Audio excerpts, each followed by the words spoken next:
Alright, what is up, YouTube? It's K right here. I'm back with another gaming video for y'all today. I wanted to talk a little about the League of Legends content that I've been putting out. I have a good little topic that I wanted to share with you guys. And I wanted to talk about the counterpick system.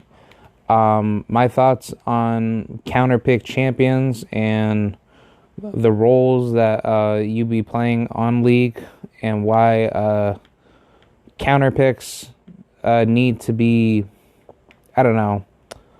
I would say um, counterpicks in League of Legends is kind of pointless. But I understand like why Riot does that to like balance out like the broken, potential of like the game being unfair in a League of Legends game. But I'm gonna just talk about like, why counterpicking doesn't make any sense in League and why every champion in the game is technically broken. If you know how to play the champion well, and don't get it twisted, like, like everything that I say is just based off of my own subjective belief of how I view League of Legends, because I've only been playing with the games for at least a good 2 years, ever since I want to say season 9, leading into season 10, now up to season 12. So yeah, it'll technically be 3 years, on the game, in which even from season 9 days, like I wasn't even playing League that much, and like when I finally got into the game, that was actually into season 10, and then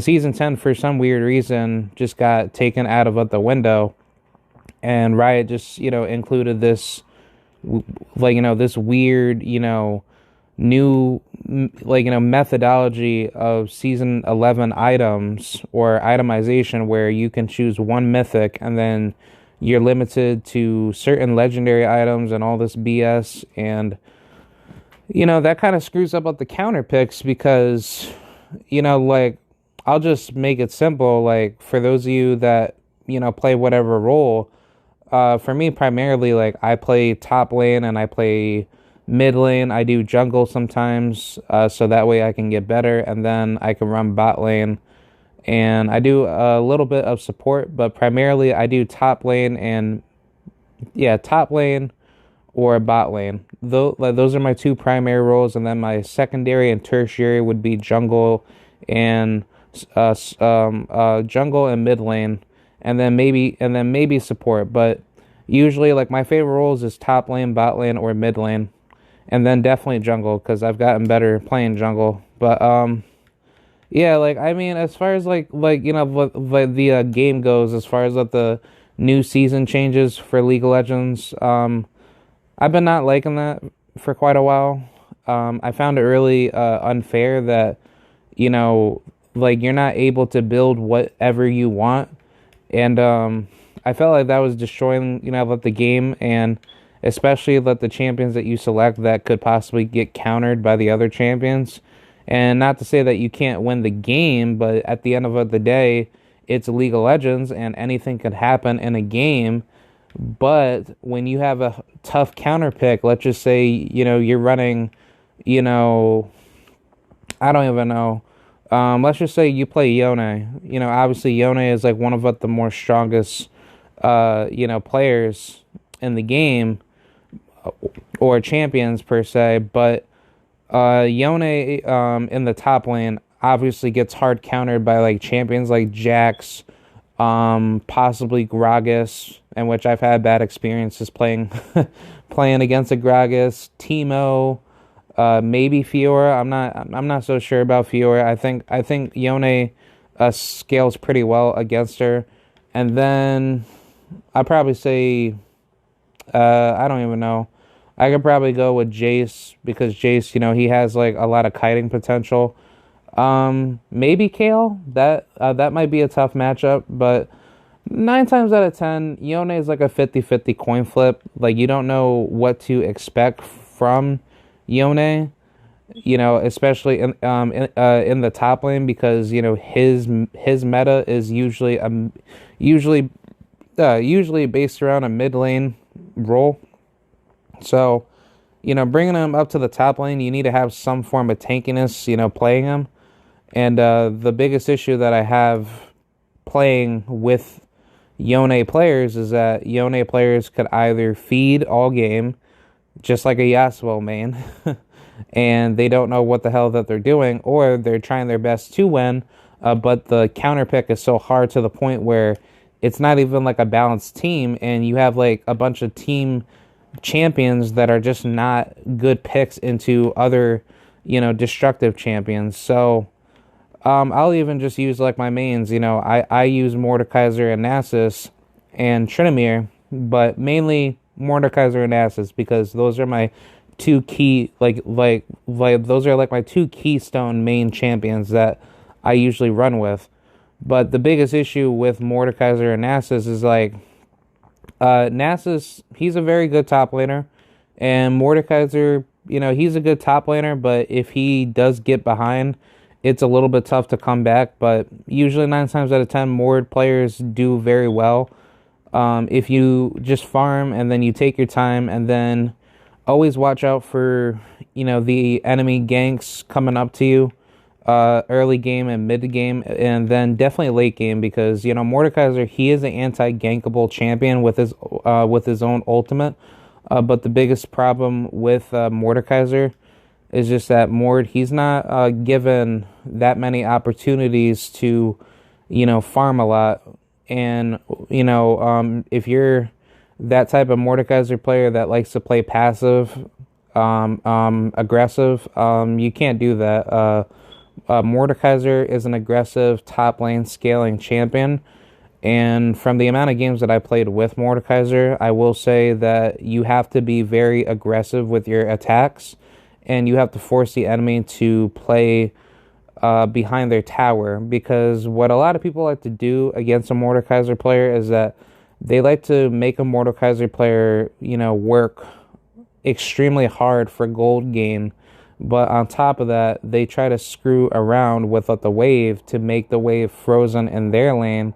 And the biggest problem with Mord is that he doesn't really have too much mobility to try to force a wave back to his own favor. So even if I am at the enemy's, midsection tower lane, that leaves me wide open as a Mordekaiser player to possibly get ganked, or I'm basically, stuck in a position where I'm trying to bring the wave back to my tower and I can freeze it, and then therefore I could have a XP advantage gain over my enemy. But the problem with that is that when your team needs you in a team fight, especially top lane, you have to think about it in two ways. Should I push my wave out and then I could just TP to wherever my team is in a team fight to make myself more, usable or useful in a team fight, or should I just stay by my own tower lane and just keep farming, and then once I hit past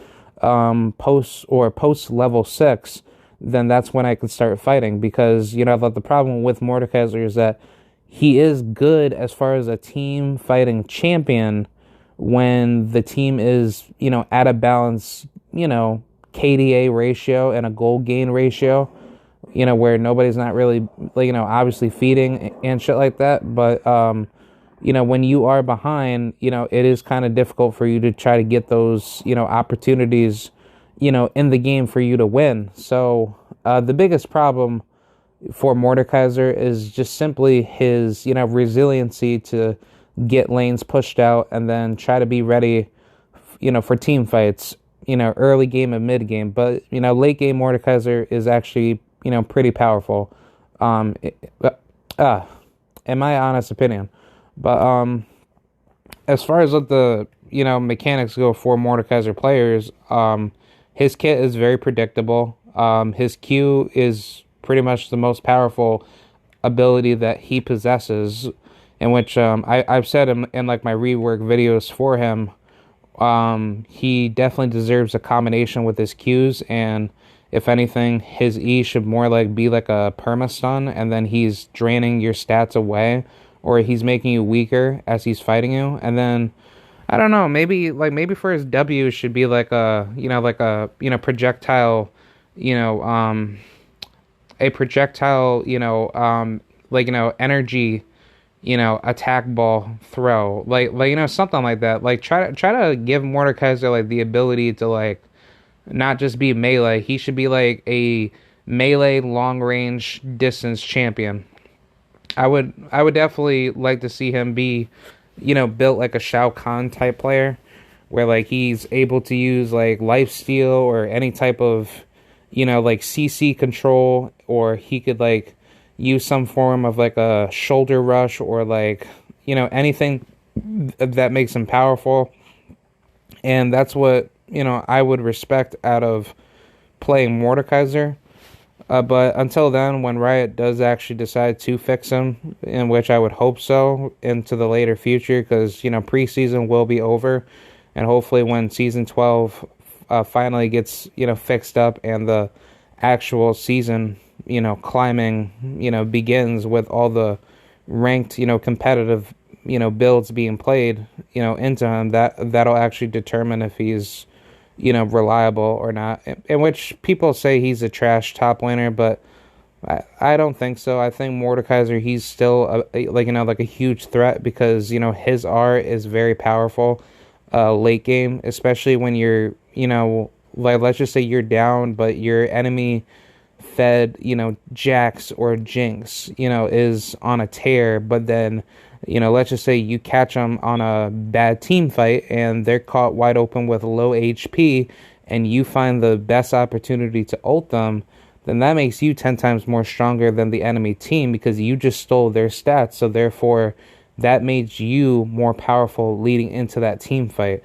And then the more you keep farming and becoming stronger late game, then that makes you into a more deadlier champion, because therefore the enemy team is like, wow, okay, he just ulted our Jax or our Fed teammate, so therefore, if we're not as strong as Mordekaiser for the time being that he just stole the stats, then that makes Mordekaiser a very dangerous top laner, because now it's like he could either do two things. One, he could just go back to lane and just keep farming, or two, he could use that to his advantage and team fight you, therefore making your enemy or making your team potential a lot weaker in team fights, because if Mordekaiser keeps doing that every single time, it makes him 10 times more powerful as that champion to engage in a better team fight. But that's why that that I've been arguing that his ultimate should just be a transformation ultimate, similar to Nasus or or Olaf, in a way where he is unstoppable for X amount of seconds, and he is basically like temporarily super strong for that time being. He's basically unkillable with any type of perma stuns or any type of CC that that's thrown onto him. Basically, he's just unstoppable, and he has like mega buffs on his abilities that makes him more powerful in the game. Because if you kind of think about it, he is a true juggernaut. He's a revenant juggernaut. So therefore, he has like the potential to, hyper carry a game that could be behind, no matter what the, no matter what the circumstances are. But like I said, with like my rework that I put for him to suggest to say that he deserves more than just simple combinations to make him predictable in a team fight, that definitely would be a lot better for him, for his kit to become a more deadlier champion. And then people can start clinging on to him to say, yeah, you know what, he's actually a lot better, he's actually way more dangerous in a fight. But let me go and switch over to Nasus. Nasus pretty much has the same issue dealt on him, where he is a good top laner early, Nasus is a good top laner for the late game, but for the early and mid game, that tends to be the harder part of trying to catch up, because if you die before level 6, that actually puts you behind very bad, especially when you have, fed enemy laners, especially for the counter picks. For Nasus, counter picks is not as bad as Mordekaiser's, because Mordekaiser, people say he gets countered by Irelia, and I don't really like agree with that. I think Mordekaiser, he does well against Irelia. If you have good, items built against her like anti-heal, super tanky items, and you have like, good hard scaling AP items like Death Cap or, Shadow Flame or, Rylai's, to slow her. But for Nasus, Nasus, he's like a different breed of a top laner. I will say if you want to do well against counter picks, I would definitely say play weak side. And what I mean by that is like, playing weak side just typically means that you just play, by your teammates to go after other, weaker champions. And then when you're strong enough, you're able to win the team fight because you've, made yourself a lot more powerful, as a, champion, as a champion laner yourself, therefore making it easier for you to win the team fight, late game. But the biggest issue with Nasus is that, he is very good late game. The scaling is really hard late game. But the problem is that, early game and mid game, Nasus doesn't really do well because, his Q is basically, revolved around stacking it. So the biggest issue is just simply trying to get Nasus to be strong enough to fight, and which is not hard to stack up his Q. It's just that you just need to be, how should I say, you need to be more persistent in trying to get the Q stacked up a lot sooner. And then, when you're able to win in a team fight or just in a 1v1, then you go for it. Nasus' biggest counters to me would probably be, I don't know. I personally like to say Trundle. Some say Teemo. I disagree. Teemo, he's a very easy, counter pick matchup that people say that, oh, Teemo hard counters Nasus, but I disagree because Nasus and Mordekaiser, they actually do very well against Teemo because it's not like Teemo is, that hard to kill because of his blinds and whatever type of BS that Teemo players have. But I will say that Teemo players have they just have the ability to kite you out with with their blind ability, and then they're able to use like their Q and I guess like their ultimate to throw all those mushrooms at you or the traps that they plant. But I will say Teemo's like a semi hard matchup for Nasus, just simply of what the fact that Nasus, he has like a bit of a struggling early game and mid game problem. But when Nasus is able to, get his rhythm going with the stacking and having his E, draining out the enemy's health, to peel off enough HP to kill, then that's when Nasus does very well. So I will say, like, Nasus, he is a very good top laner. He, like, to me, I would rank Nasus S tier just simply for the fact that, when you give Nasus, late game, potential, he can easily carry. I've been in those games where I thought that the game was over for him. And even when I was hard countered, I actually found ways, to win, regardless of, like, my counter trying to, just, like, lane bully me and make it harder for me to, win a game. So I will say, like, for the counter picking system in League, it definitely needs to be taken out because every champion should have the ability on having, let the game turned around in their favor to win.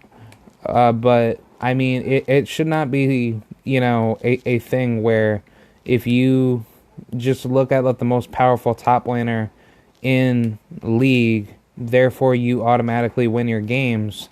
And I disagree with that because I think that the biggest issue with League of Legends is that when you have teams that are so unbalanced in the level of, game potential that they can do in a team fight, That actually destroys up the game even more because if you are just so stuck to playing, your one trick champions, and let's just say you're playing a bunch of, bullshit mages that nobody doesn't care about, then it kind of screws over the other team or the other teammates that play with you, in which it makes yourself very susceptible to get killed a lot faster. Because there are certain champions in the champion roster that are super squishy in health, and therefore it makes it easier for the enemy to just, one shot you, or, make it easier for them to, pick you off or gank you, when you're caught, wide open. So, the biggest problem that I have with counterpicking in League is just simply due to the level of champion team fighting potential that you have with that champion.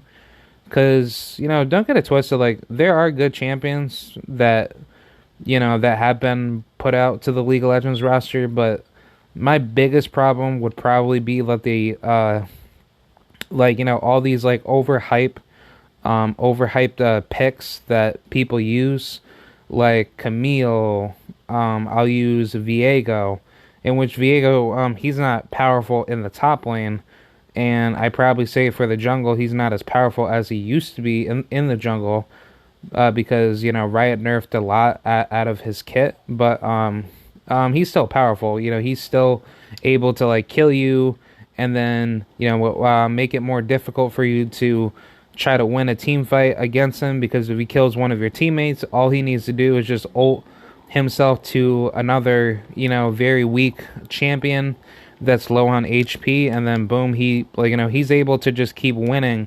the exchanges. But if Viego is caught in a bad position where you're able to, kill him, when he's low, and he's not able to just, cling on to another soul that he was able to kill, or somebody on his team was able to kill, then that actually makes it a lot easier for your team to defeat Viego every time when he tries to engage in a team fight. But I don't know. Like, I think honestly, like, when it comes to counterpicking, counterpicking should definitely be, how should I say, like, like, you should not have to be exposed as a top laner or whatever lane that you choose to be counterpicked. So, like, when you're in the champion select, section to choose your champion, your enemy should not be able to know, like, what champion you select, to know, like, what type of champion you're going to go with to, be counterpicked, because, that's like the biggest problem that I have with League of Legends, matchmaking system, because if you're playing draft, especially in normal or ranked games, it actually just makes it easier for the enemy to know what champion you're gonna go with, and then,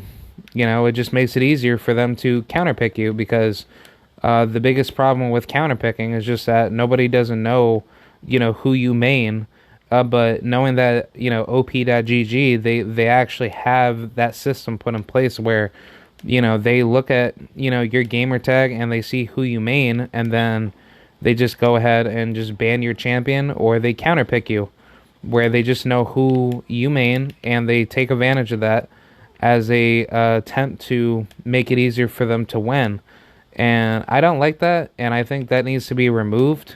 And I think that's what destroys, the game a lot faster, because if you're able to just, like, basically just, look up, whatever champions that your enemy team is, used to playing, and therefore you, like, you're running, you're running a full 5-man team, and you end up winning against the team because you have, like, their op.gg data or whatever matchmake data that they have.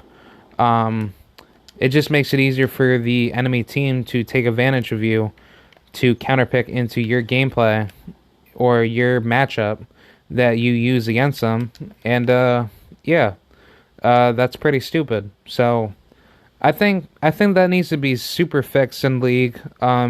The enemy should not know what champion that you select. The only thing that they should know is just who you're banning in champ select, and then that way, the counter picking isn't as predictable. Do you know what I'm saying? So I just think like if you're going to be counter picking against other people, counter picking should only be made in situations of which that that you're probably going to be facing some tanky champion or whoever. But at the end of the day, it makes it a lot more difficult to know what type of champion you're going to select going into the game, and therefore you need to be mindful of like what champion you use to be prepared to fight in the game itself. So I don't know, like I think honestly, I think counterpicking is very overrated, and I think it definitely needs to be taken out of the equation because I always hate it whenever I play Mordekaiser and Nasus, and for some weird reason I get counterpicked by champions that are not even supposed to be in the top lane, like Vayne, like Master Yi, like some people say Gnar for some weird reason, but I don't see that. I actually do well against Vayne and Master Yi and Gnar, whenever I play Nasus, but it's still like a piece of shit game that I have to go through because I always get screwed over, and like whatever type of matchups that could be my biggest issue, but 9 times out of 10 I should do well against them. But it's just like like I said before, it really depends on the meta. It really depends on the champions build itself. And 9 times out of 10, like Riot sets you up for a failure where they just want you to lose to certain champions, and therefore that's how that the game itself is basically structured, where Riot wants you to not play certain champions that are super overpowered, and they try to nerf that by trying to nerf what the items that you use for that champion. And therefore if you get counterpicked by, like, let's just say a Yone into a Mordekaiser, in which Mordekaiser, he should win those battles, but Yone being powerful early game and mid game, that makes it harder for a Mordekaiser player to come out of their way to win, because the Yone player has more damage control over the Mordekaiser, where the Mordekaiser is not able to scale as harder, and it kind of just destroys like the whole entirety of playing your own champions, and it just makes the game more boring, I guess. But either way, I just hope that that Riot, they fix that, because the counter picking in League is actually pretty bogus, and I've always hated it, especially when I know that I could beat the living crap out of this one champion that I hate playing up against. But it's like, if Riot just keeps giving these undeserved victories to champions that aren't even supposed to be built for a certain lane, then then it really just destroys the whole entirety of playing that game, because nobody doesn't want to be playing that game. Like nobody doesn't want to play League if you're not able to play the champions that you're comfortable playing with, and then out of nowhere you just keep getting countered by champions that you shouldn't even be losing to. But yeah, that's pretty much what I have to say. And let me know what you guys think, if you guys have that same issue in dealing with off-meta counter picks or meta counter picks. Do you think counter picks should just be removed completely, or do you think counter picks should be balanced, to the sense where it's a 50-50 matchup and whoever plays better with their champion wins? Because I think it's pretty unfair that some people that main their champions for quite the longest, they have to go through that BS where especially for me, like whenever I play Mordekaiser in the top lane, and for some weird reason I get countered by Nasus, but yet Nasus, he gets countered by champions that are not even supposed to be in the top lane, like Vayne, like some people say Teemo, Tryndamere, and with Tryndamere, he's like he's easy to beat. You have to just stack up mid game, early game, and then when your stacks are good enough to kill him, you could obviously kill him. Other matchups like Quinn, some people say Victor, which is funny. Victor actually gets destroyed. Um, some people say Jace for some weird reason. I don't understand why. Jace isn't even that good of a top laner. Tom Kench, in which I hate Tom Kench so much, but Tom Kench, he to me, every time when I face Tom Kench playing Nasus, you have to think about it like he's a tank early game, and then you just kite him out with your E, and then when your stacks are good enough to kill him, then Tom Kench is actually very easy to kill, but you just have to watch out for the team fight ganks coming up top lane, because that's what Tom Kench players like to do. They like to wait for you to be sustainable, or no, not to be sustainable. They like to wait for you to be susceptible, in a lane gank, and then when they come up to gank you with their jungler or whoever, then that's what gives Tom Kench players the ability to kill you faster. But usually Tom Kench players are pretty much at a disadvantage when good Nasus players actually farm up very well, and then they have their first three items to make themselves more tankier. But either way, most picks most picks into certain champions that are countered in League are somewhat okay. I just think Riot just needs to do a better job in making let the matchup potential a lot easier to beat, because let's just say a 3-0 Yone versus 0-1 Gragas is losing to that 0-1 Gragas, and for some weird reason the Gragas is able to beat the Yone because he's able to stun, and he's able to just basically kite Yone out with his Q or whatever. That shouldn't be a thing. If you're fed on the enemy team, you should have the upper advantage to win against everyone else on the team that's not fed, and they're having a harder time to catch up. And then at least that way, it just makes the game easier for, the enemy team to win or you to win. But either way, like 9 times out of 10, a counter pick that is behind shouldn't have the ability to catch up and beat you, knowing that you have more items than them, and they're not even at that level yet to even compete with you. So, yeah, that's pretty much what I have to say. Let me know what you guys think. Do you think counterpicking needs to be taken out of the equation? Or do you think counterpicking just needs to be, fixed up to the point where, it's not out of balance, and you're just getting your ass whipped by people that you shouldn't be losing to. So, yeah, I'll see you guys later. Let me know. Bye.